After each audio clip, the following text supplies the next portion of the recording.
good evening. Welcome back. So, officially tonight, in continuation of the theme of heroes and villains, we're supposed to be focusing on the characters in the story of Purim, specifically Esther and a little bit Vashti, someone that doesn't get mentioned too much, doesn't necessarily deserve to be mentioned all that much, but we will get there, hopefully, towards the end to understand really exactly what Esther and Vashti are adding to the story and what elements of their character really tie in to the whole idea of Purim in general. But obviously first I think we need to really go a little bit deeper into the Purim story to understand exactly what's going on, to figure out why specifically Esther Malka, Esther the queen, was the one who really saved the day. So we have to go back. There's quite a few questions, if you think about the Purim story, there's quite a few questions we need to ask to get things clear. Number one, probably the most interesting question, an obvious question that we don't ask really all that much, is why on earth is it called Purim? It's a very funny name of a festival. Pesach, we know, is called Pesach because Hashem Pasach passed over the house of the Jewish people, in that way saving the Jewish people, the Jewish homes as opposed to the Egyptian homes. And the festival Sukkot is because we dwell in Sukkot, we live in Sukkot. And the festivals have relevant names. Yom Kippurim, Rosh Hashanah, we understand why they're called that. Chanukah, also a good question, but Chanukah Tamizbeach, Chanukiah. But Purim, we're told, yes, it's called Purim because in the story there was a pur. There was a lottery that was drawn, a lot that was decided on what day Haman was going to decide to wipe out the Jewish people. And that is the name that's given to the whole festival, Purim. The day that Haman drew a lot on what day he was going to destroy the Jewish people. Why would that be chosen as the name of the festival? Purim. Very interesting. Number two, famous question, has a few different answers. This is the only book in all of Tanakh that Hashem's name is not mentioned once. The name Hashem, Yudke Vavke, the Shem of Adnut, any of the names of Hashem are not mentioned even once in the whole of the Megillah. Number three, why do we dress up? What's this all about? I've heard people say this is the Jewish Halloween. What on earth does that mean? Nothing could be further from the truth. If you ask them why they celebrate Halloween, if anyone would even have an answer, it wouldn't be anything like what we're about to hear tonight about the concept of Purim and dressing up. The reason why we dress up has to have significance. The reason why we get drunk, every single mitzvah that we have of the day has relevance. But dressing up seems a bit funny. It's cute and it's fun for the little kids, but there's got to be something a little bit deeper going on. And finally, there's a very interesting connection between Purim and the Omer.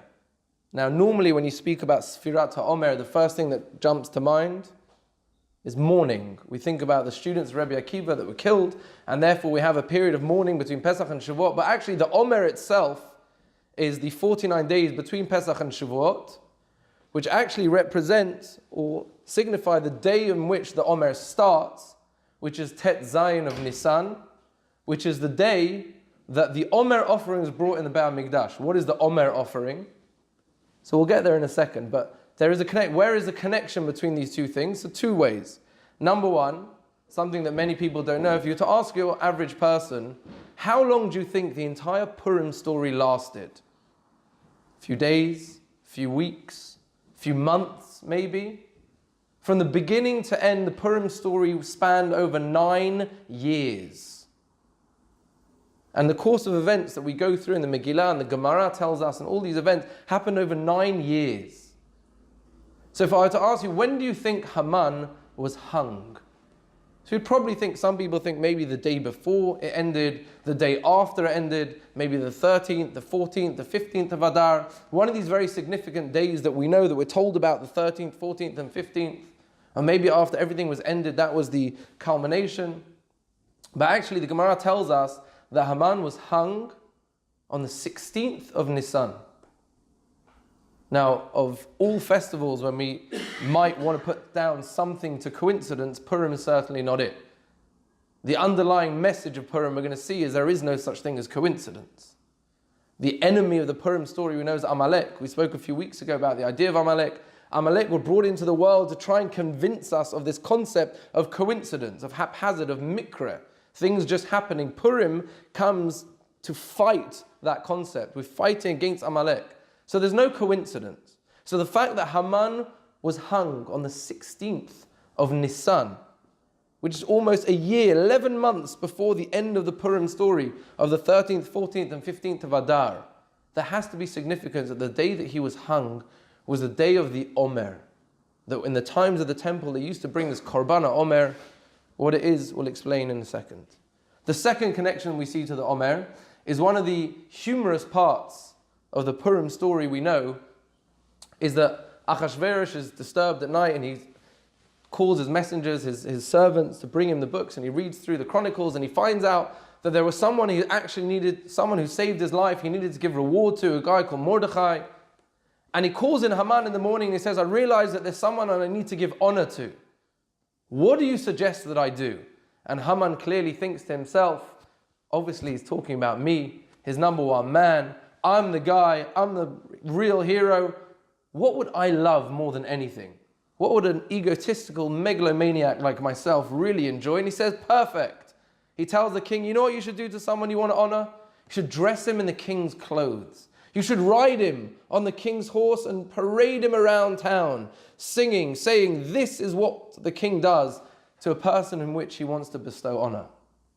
And ironically, humorously, Achashverosh turns around and says, perfect, Haman, go and find Mordechai and do exactly that. Dress him in the king's clothes, sit him on the king's horse and parade him around town, and you, Haman, should be the one parading him around town, leading the horse through the streets.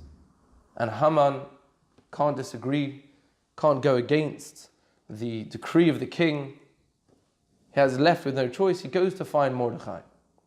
Now the Gemara tells us something very interesting, Rav Dessler points out.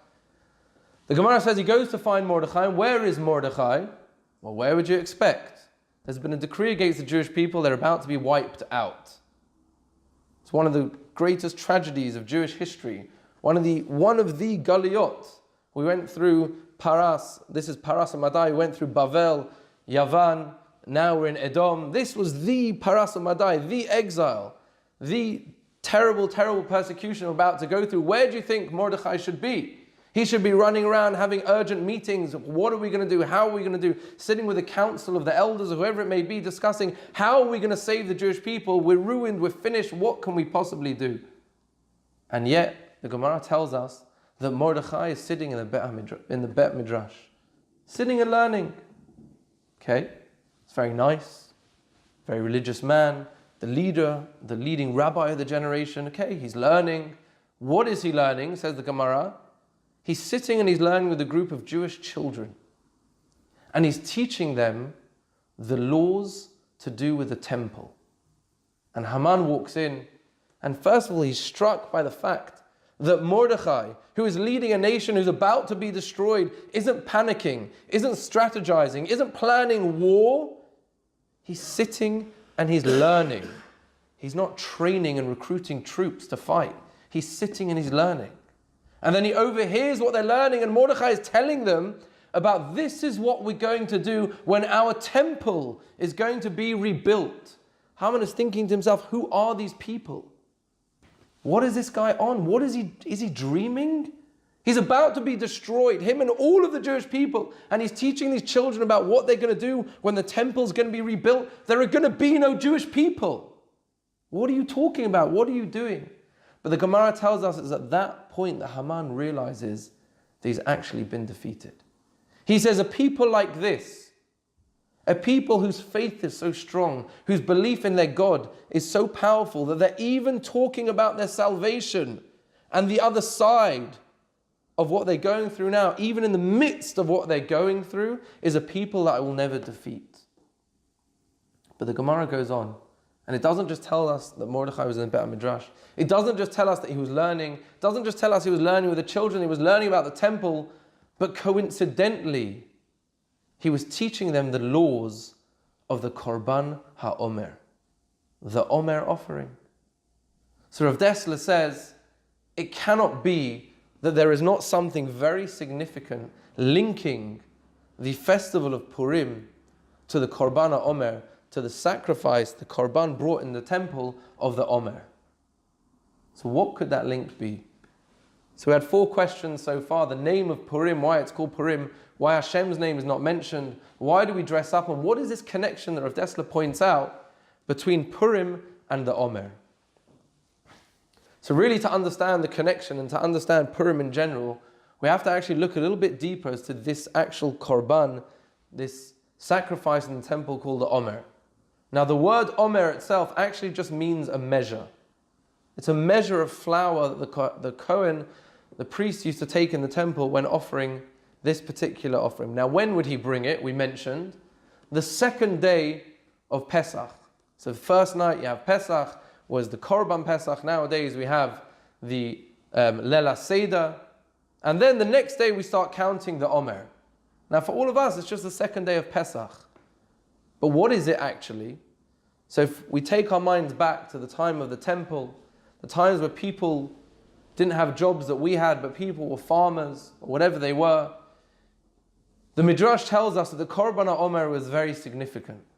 It represented a very, very important and powerful idea, something actually quite similar to the idea of the Bikurim. We all know Bikurim, the first fruits, that when people would plant a tree and the fruits would grow, the Torah tells us that when the first fruits actually grow on that tree, you need to take a red string and tie it around the fruit, not the red string they give you on the way down to the kotel, but you tie a string that represents this is the first fruit that grew from my tree. And when the time comes of Shavuot, you're supposed to go and bring those bikurim to the temple as an offering to Hashem to thank Him for the beautiful fruits. It says the Midrash, the Korban Omer is a very similar idea. The Korban Omer was flour that was brought from your first grains that would grow in your field. When you're growing wheat, you would work, eventually they would grow, you would take those sheaves, those first sheaves, and take those to the Beit HaMikdash, and that would be brought as the Korban Omer. But says the Midrash, what is relevant about this Korban? Why does Hashem command the Jewish people that they need to do this? Because, says the Midrash, imagine for a minute, you're hungry. You want bread. So today, you want bread, you want a bagel, you pop down to, you've got 15 places to choose from, Bonjour, Sharon, Mr. Baker, Carmeli's, Grudzinski's, whoever you want. Fancy bread, you pop down to the shop, you buy bread. In those days, if a person wanted to bread, they had to plan months and months in advance. If you want bread, you had to have a field, and you had to plow that field and ready that field for growth. You had to plow it, you had to sow it, you had to water it. In 11 of the malachot, we know there's 39 lamatet malachot on Shabbat that are forbidden. 11 out of those 39 malachot are just the preparation of bread. So says the Midrash, you can imagine the person who's now planned and worked physically, laborious work for months and months and months for his field, and then eventually, finally, the wheat grows. You would not blame him for literally wanting to enjoy the fruits of his labor. He worked for months. He plowed, he sowed, he harvested, he reaped. And eventually, finally, the crops grew. He thinks, Magia li, I deserve this. I worked, so I earned. Says the Midrash, at that point, we are prone to fall into the concept of kochi ba'otzi biyadi, that I am the power, I was the one who did this. Says the Midrash, at that point, Hashem says, you need to remember, who is it that makes the sun rise? Who is it that makes the rain fall? And who is it ultimately that makes the crops grow? It is I, Hashem. So at that point, where you may be forgiven for thinking, Magia li, I deserve this, specifically at that point you need to remember, whoa. There's someone else very significant in this equation. Yes, you worked hard. And yes, we have to do our effort. We have to do our ishtadlut. But do not forget that without HaKadosh Baruch Hu, without Hashem, who runs everything that you and I call nature, behind that facade of nature is Hashem's hand every single step of the way, guiding us and making the world go, making the rain fall and the sun shine. So Midrash tells us that the underpinning lesson of the Omer offering is that just specifically when you think you've done something, you've achieved, nature has taken its course, at that point you need to remember that that is not nature, but that is Hashem. We're told that the gematria of the word hateva for nature, or mother nature, the noun for nature that we use, is the same gematria, same numerical value of Hashem's name, Elokim. The word, the name of Hashem that we use to talk about Hashem's interaction with the physical world is exactly the same as the gematria numerical value of teva, hateva, of nature, to tell us that that which you think is actually just mother nature is really Hashem. And this is where we get to Purim. Because the lesson of the Omer is that when you would look out into the world and you may think, there's no more open miracles today. If you look out into the world and someone were to ask you how things grow and how the world works, we've got a scientific explanation for almost everything. I can tell you about photosynthesis. I can tell you about how trees grow.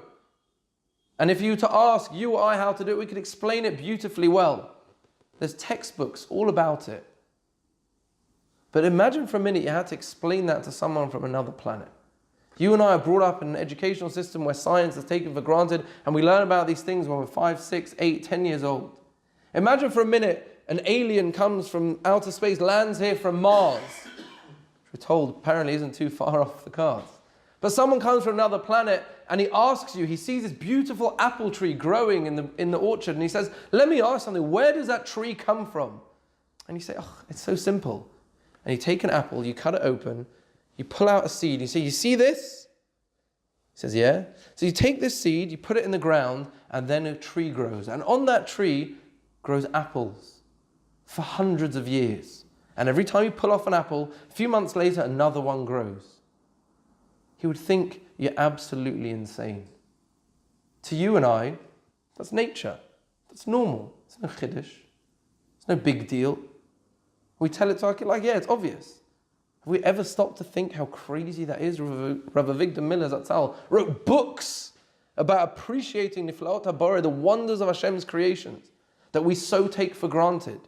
You take this tiny, minuscule seed that is lifeless, that if you bit it, is bitter, it's sour, it tastes horrible, it's nothing, and you chuck it on the ground. Says Rav Avigdor Miller, that's exactly why Hashem made them bitter.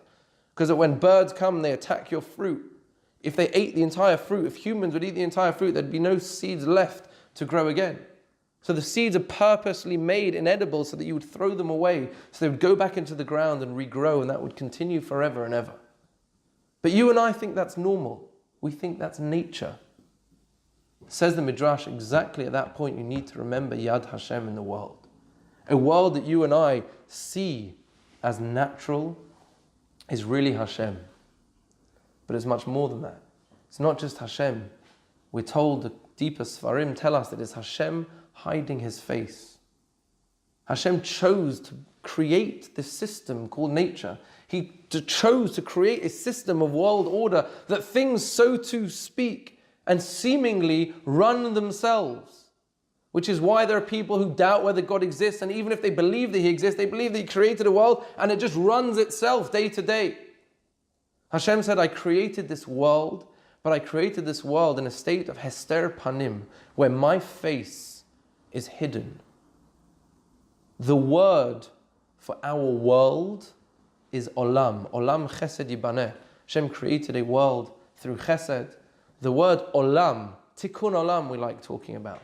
The word Olam, which is for the world, actually comes from the word Ne'elam, which means hidden. The world as we know it is that which is hiding the face of Hashem. So that if someone wanted, they could look out into this world and not see God. Not see the hand of God, not see the will of God, not see that it is God that is running the show, but see a world of order, of Mother Nature. So says Rav Dessler, this is exactly the connection to Purim, and this is the ultimate underlying message of the Purim story. It says the reason why Hashem's name is not mentioned in the whole of the Megillah is exactly this reason. Because the whole concept of the Omer and the whole concept of Purim is not open miracles. Is not lemala min hateva, things happening above and beyond nature and natural cause.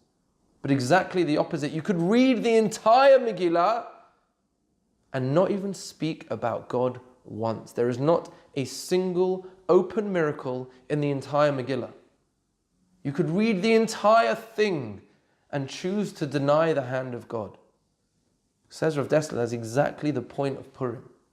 Our job on Purim is to be able to read the Megillah and see that even though God is not explicitly mentioned, even though God, so to speak, isn't revealing his face, you and I understand that Hashem is orchestrating that story every single step of the way.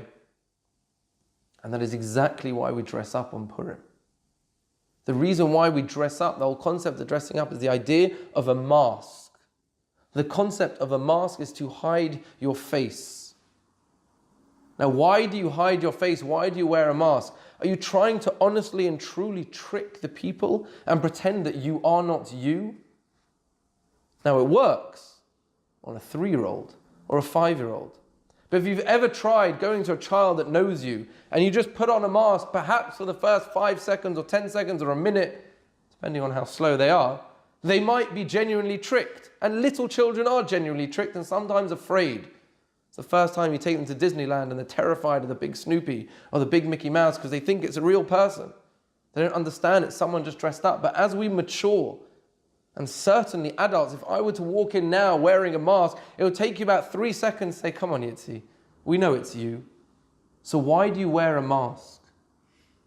The idea of dressing up and the idea of wearing a mask is, of course, you know it's me.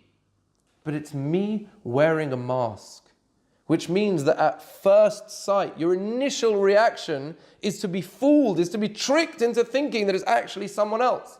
And if it's a really good mask, you can be tricked, you can be fooled, but only for that initial interaction. But seconds or minutes later, you see beyond that mask. And you see that there is someone actually behind that mask. And that is the avodah, that is the challenge of Purim, is to look at the world and you see it looks like there is something called nature, something called science that is running the world. But if you just take that extra second to look beyond what initially meets the eye, you'll actually see Hashem. So the reason why we dress up on Purim is because we are training each other in a tool that is there to help us the rest of the year. That just like on Purim today, you saw me wearing a mask and maybe I tricked you for a second. But just after 1 second or 2 seconds or 5 minutes, however long it took you, you saw beyond the mask. So too is your challenge throughout the years when you look out into the world and initially perhaps you cannot see Hashem. You cannot see God's hand in the world. Take a moment to pull away the mask, the olam, the helem, the hidden face of Hashem, the hester panim, and reveal Hashem and understand that really Hashem is running the world every step of the way. So Hashem's name is not mentioned. That's why we wear a mask.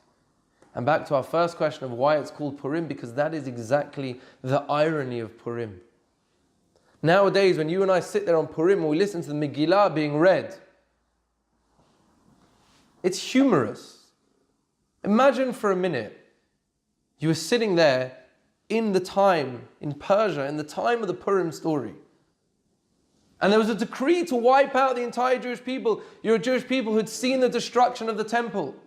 You've been after one destruction to another, nation after nation, ruling over you on persecution to the next. And yet again, a king making decrees, a right-hand man of the king Haman who clearly wants the Jewish people to be obliterated.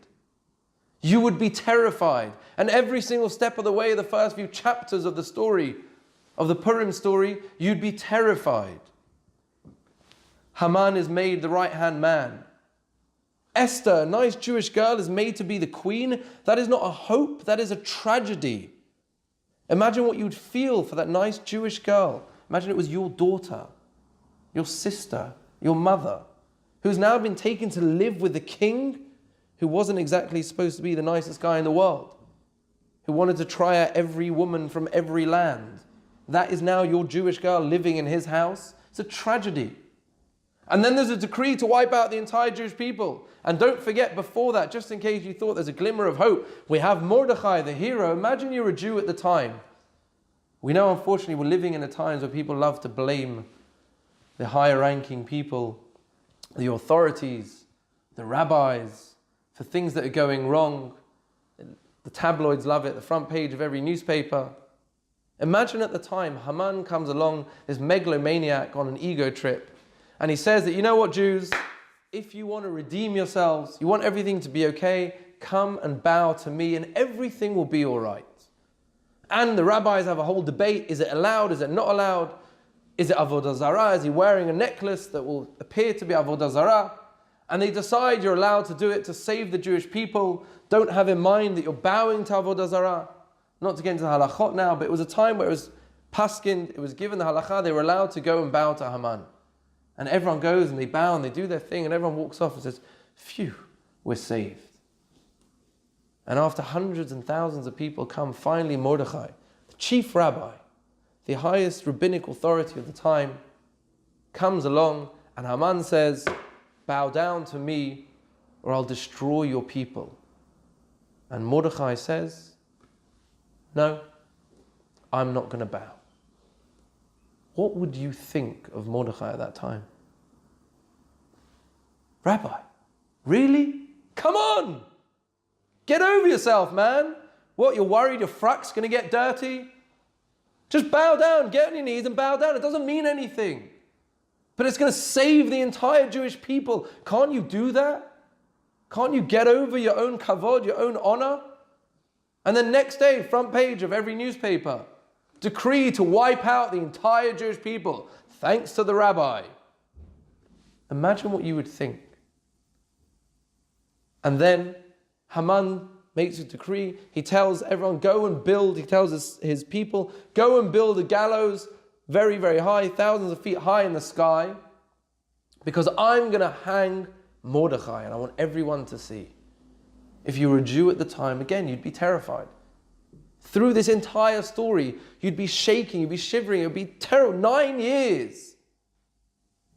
And yet we sit there on Purim and we read it and we laugh all the way along. And then Haman, and Esther becomes the queen. Tragedy, no, brilliant. She's going to be the one who saves us. And terrible, there's a decree on the 13th that's the day that we end up beating them. And yeah, Haman's going to build a gallows to hang Mordechai. We laugh. Because we know those very same gallows, Haman and his 10 sons are going to be hung.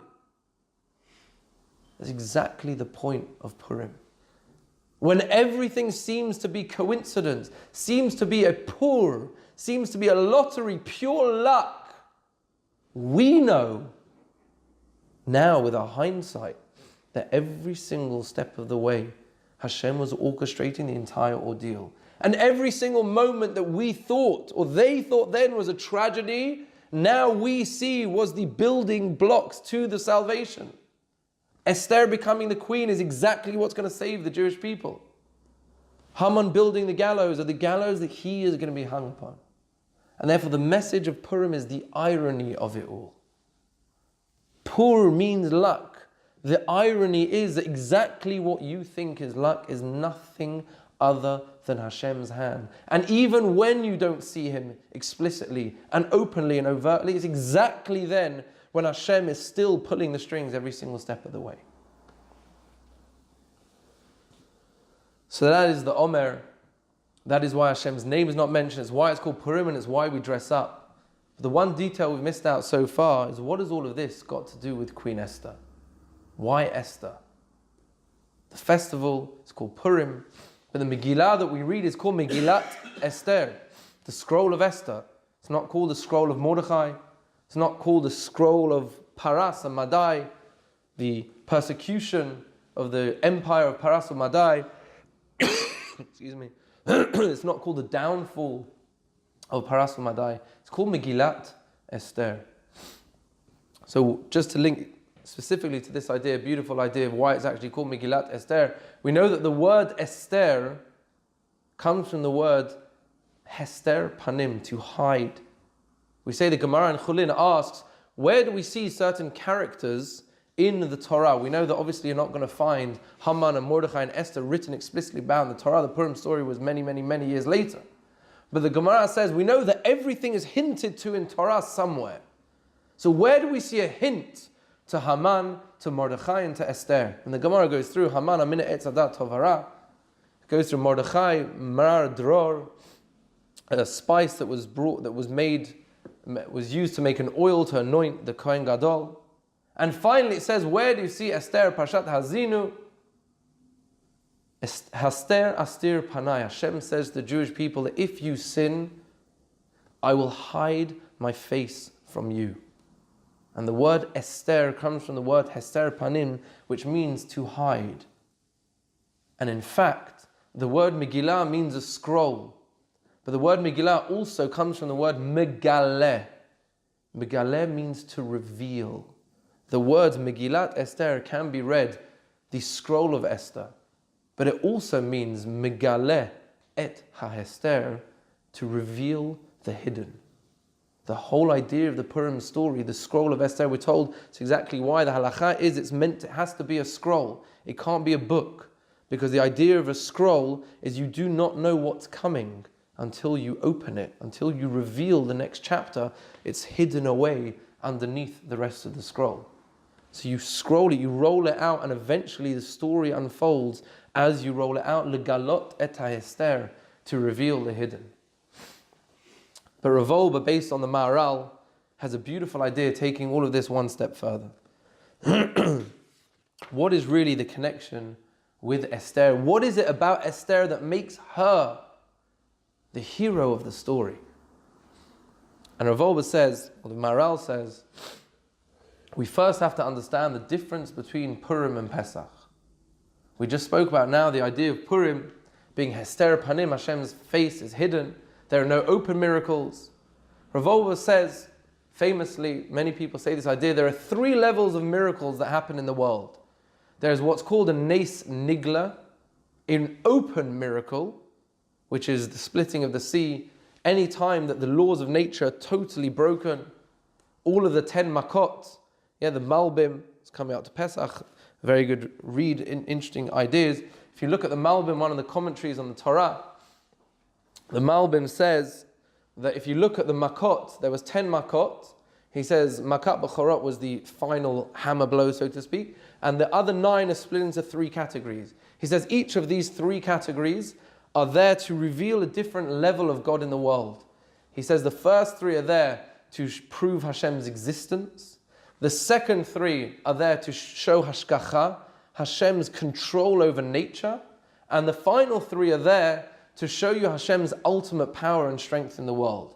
But each of those Makot, each of the plagues was specifically there to show you Hashem's absolute total control over every single factor within nature, and that He controls it and He can break any law of nature any given time as He so wishes. That is the idea of Pesach, and all we talk about on Pesach is miracles and miracles and miracles. The whole idea of Pesach is the open miracles, the revelation of God, proving to the Egyptians, proving to the Jewish people, and proving to the entire world that God exists and runs the entire world. Then he says there's another level called a Nes Nistar, a hidden miracle, which he says at any time that perhaps the laws of nature are somewhat bent, or that things could perhaps be explained through the laws of nature but seem to be quite an anomaly. He brings the case of Rav Chanina ben Dosa in the Gemara, where he ran out of oil to light the Shabbat candles. And he famously says, in the same way, the same God that says that oil can light, says that vinegar can light. And he didn't have oil, he didn't have enough money for oil, he used vinegar to light the Shabbat candles. And Rav Wolbe points out that Hashem didn't make a miracle that his vinegar turned into oil. He made it that vinegar should light. Perhaps as a way of explaining it, but he calls that a Nes Nista. It's not an open miracle, it's not the splitting of the sea, it's not water turning to blood, but it's something that doesn't really fit within the norm of what we call nature. And finally, says Rav Wolbe, the third level is what he calls a Nista Shabanista. The hidden of the hidden, the deepest level of Hashem hiding Himself. And he says that is the Chag of Purim. That is the festival of Purim, that it's not open miracles, it's not even hidden miracles. He said it's something that you and I would not even call a miracle. It's what our enemies, Amalek, would call coincidence, would call mikra, would call happenstance. But when you take a deeper look, as we mentioned, you and I would understand that if you have that very sensitive eye, if you have the subtlety and the ability to see the more subtle things in life, you'll appreciate it, and you'll see beyond what meets the eye, and you'll actually see Yad Hashem in the world. And he says, in order to have that midah, to sense God even in the most subtle of circumstances, he says requires a specific midah, a specific character trait called tzniut.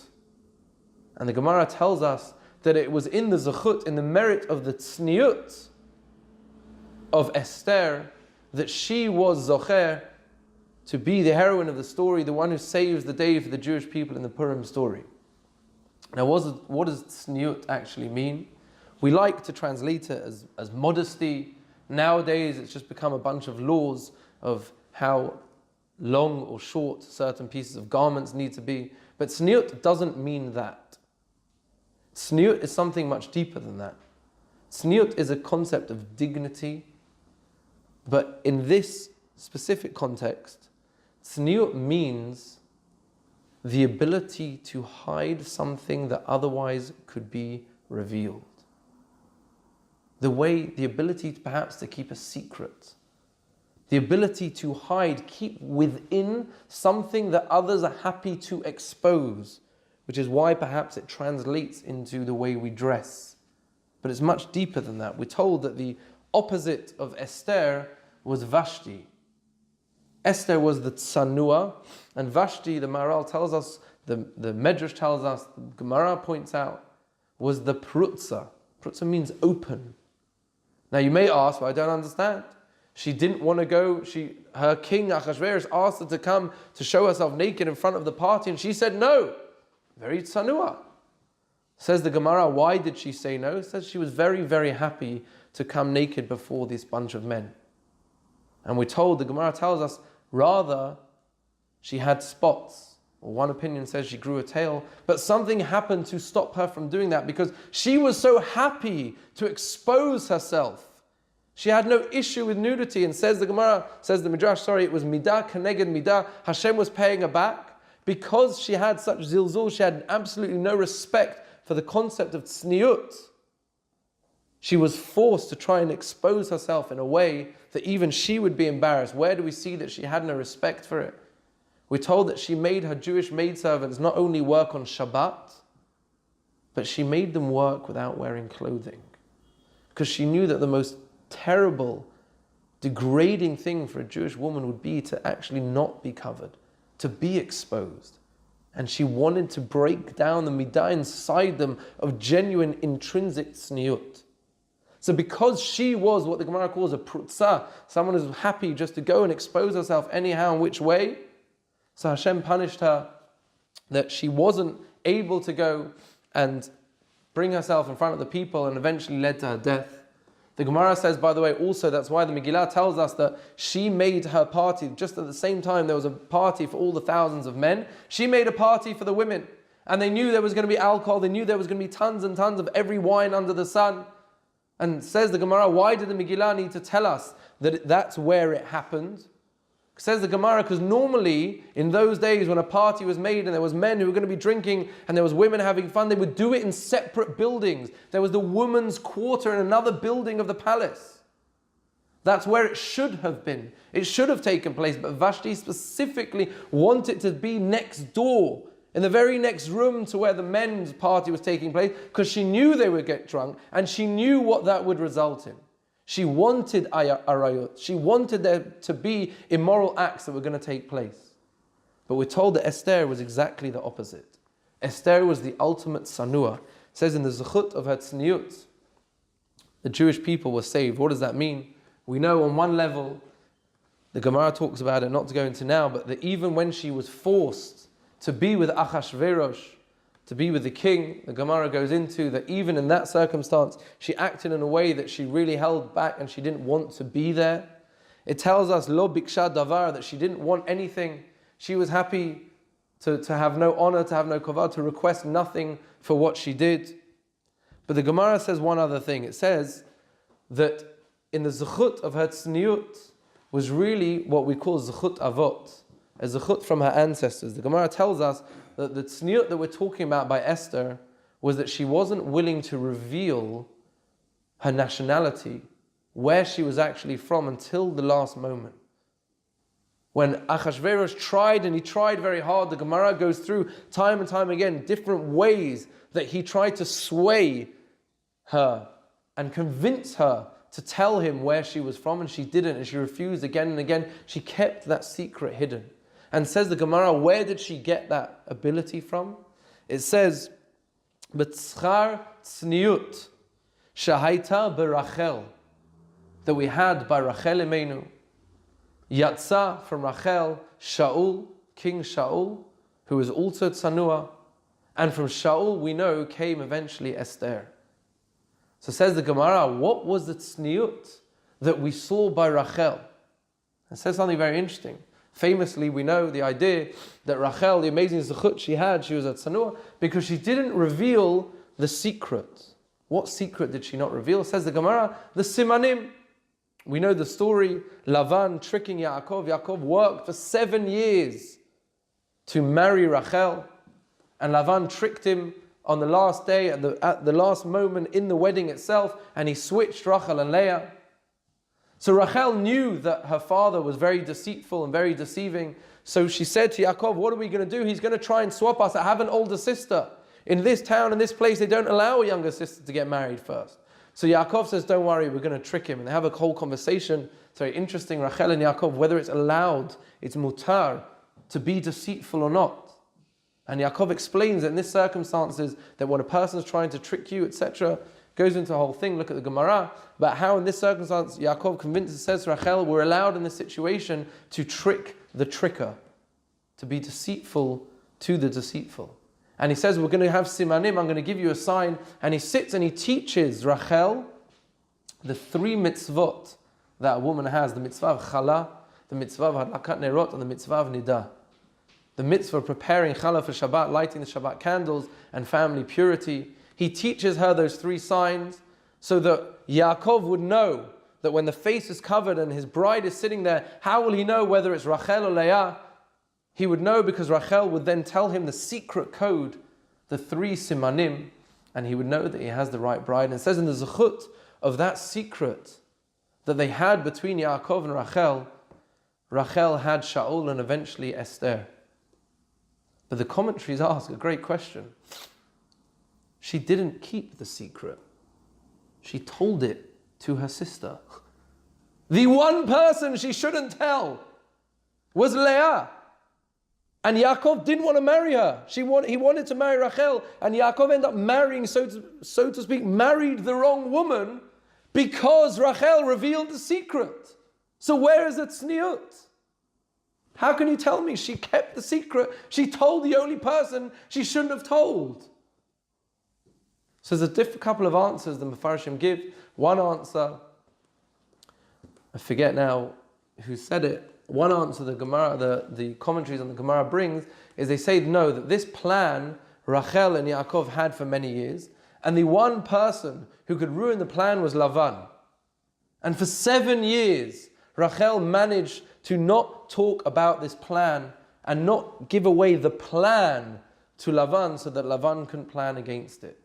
So the tzniut that Rachel did, keeping the secret, was keeping it from her father. But I heard more recently from Brazil, he built an idea based on Rav Tzadok HaKohen. Beautiful, beautiful idea. He says, what does it mean that Rachel kept the secret? So imagine the story. Rachel knows that this is her zivug. She's supposed to marry Yaakov Avinu. He's worked 7 years. He is the tzaddik. He is the great person. He's going to be the forefather of the Jewish people. And I'm supposed to marry him. And my father says no. Leah, your older sister, has to marry him. She's distraught. This is my guy. We have a relationship. 7 years he's been working for me, and now you're going to give him to her? So she does what she needs to do. She does what she feels is the right thing because she doesn't want to embarrass her sister, and she gives her the simanim. But wouldn't you and I sit there and say, by the way, Leah, this is my guy. This is my husband. And our father doesn't allow me to marry him, and we knew that would happen, and we even had a plan and listened to the plan, and this is what we were going to do, but I'm going to give over the secret to you. I'm going to give you the simanim. I'm going to teach you the law, so when the time comes, you can trick my husband. Look what I'm doing for you. Says Rav Tzadok that the beauty of what Rachel did was that she didn't say anything to Leah. She naturally just sat with her before her wedding and taught her the 3 laws of a Jewish woman. Knowing that Yaakov is going to ask her, and the next day, at what's meant to be her wedding, her sister will just casually tell Yaakov the 3 simanim, the 3 laws, and marry her husband. That was the tzniut of Rachel. That she had a secret to be revealed. She could have told Leah, and she didn't, because she wanted to save her feelings, her knowledge, from thinking that she'd stolen her sister's husband. But I heard from Brazil, he took it one step further. He says later on, many years later, a very interesting story happens. Leah accuses Rachel of stealing her husband. The story of the Dudaim. Leah turns around and says, how could you do this? You stole my husband. And Rachel, full right, could have turned around and said, I stole your husband? He's mine. I was the one who was meant to marry him. You're the third wheel over here, not me. He's my guy. You stole him. I let you marry him. And yet, Rachel says nothing. She allows her sister to accuse her, and she says, you know what, yeah, I'm sorry. It was wrong. That is the tzniut of Rachel. And that is the tzniut, eventually, of Esther.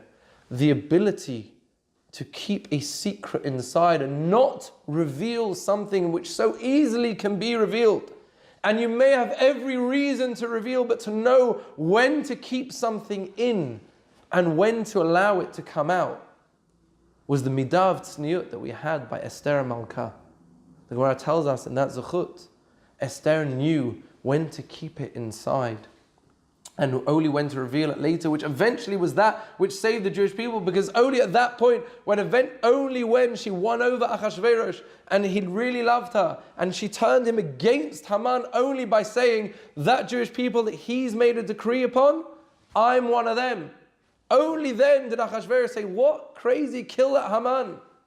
Because she knew when to keep something inside and when to speak about it.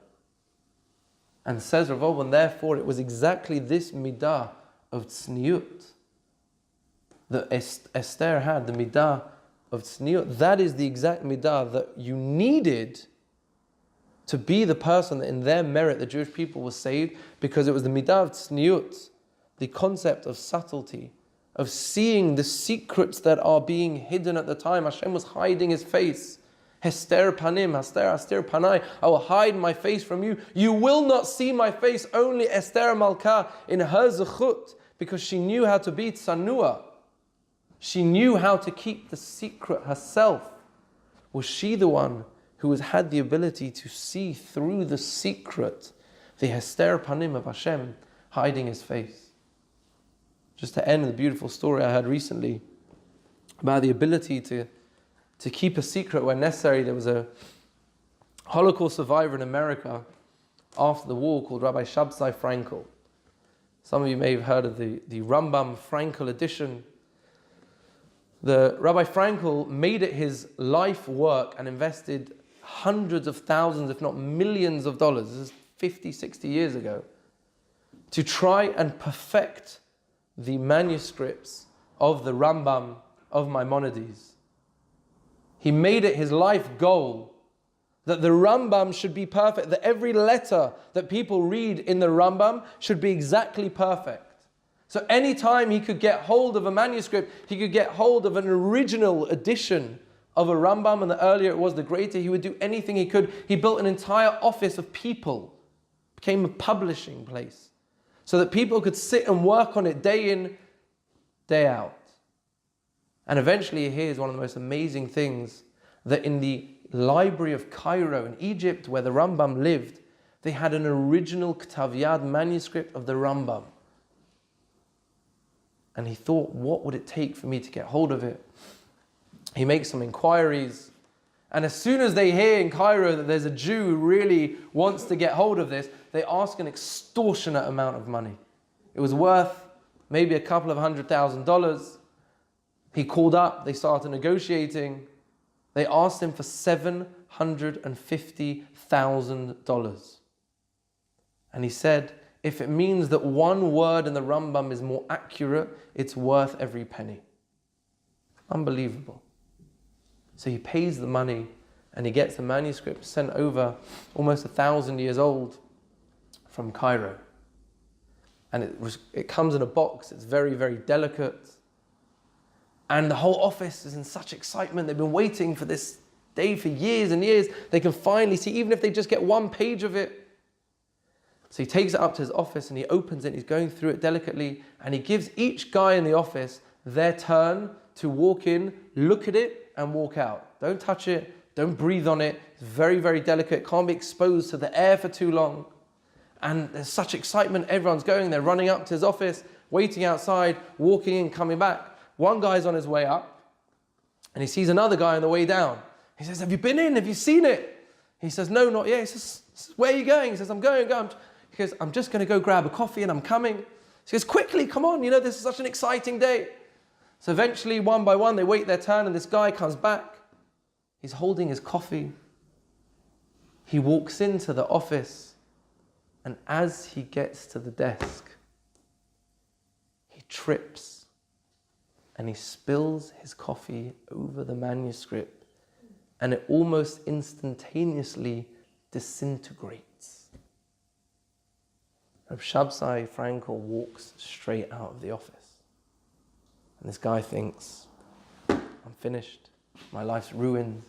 He's going to fire me. He's going to tell everyone I'm such a klutz. 3 minutes later, Reb Shabsai Frankel walks in with a cup of coffee. And he says, here, you spilt your coffee. I made you another one. $750,000. He spent his entire life waiting to see this. And some guy loses his footing, ruins the whole thing, and not even for a second did he get angry. Did he hold a grudge? Did he tell him off? But here's the most amazing part. How do we know the story? For years, nobody knew this story until Reb Shabsai Frankel passed away. And this guy with the coffee walks into the shiva. He's talking to the family. And he says, your father, your husband was such an amazing man. I'm the guy. They're like, what guy? He says, the guy with the coffee. I don't know what you're talking about. He says, do you not remember the manuscript from Cairo, from Egypt, $750,000? So yeah, of course we remember. He says, you know what happened to it? They're like, oh yeah, he said that, it just wasn't clear. And Rabbi Frankel just said, he made up some excuse as to why it was no good. He says, what? And he tells them the story. And for the remaining years of his life, for 10 or 15 years, Rabbi Shabsai Frankel did not tell a soul, not even his wife, as to not embarrass this man. That is the midah of tzniut. That is the midah of having the ability to keep things in, and knowing when the time is to reveal something, and knowing that sometimes revealing something now could be detrimental. Esther Malkan has a chut. We have Purim. We were saved as the Jewish people. We read the Megillat Esther, the revelation of the hidden, the revelation of Hashem's face, the revelation of the secrets of the day, the secrets of the Chag, seeing Hashem's face and having the ability and the subtlety and sensitivity to see beyond what meets the eye, and see beyond that and see Yad Hashem, see Hashem's hand, even in a world of Hester Panim, where Hashem, so to speak, hides his face. May we all have the zechut of the midah of Esther Malka, of the tzniut, the ability to look beyond and keep hidden inside what needs to be until the time it needs to be revealed.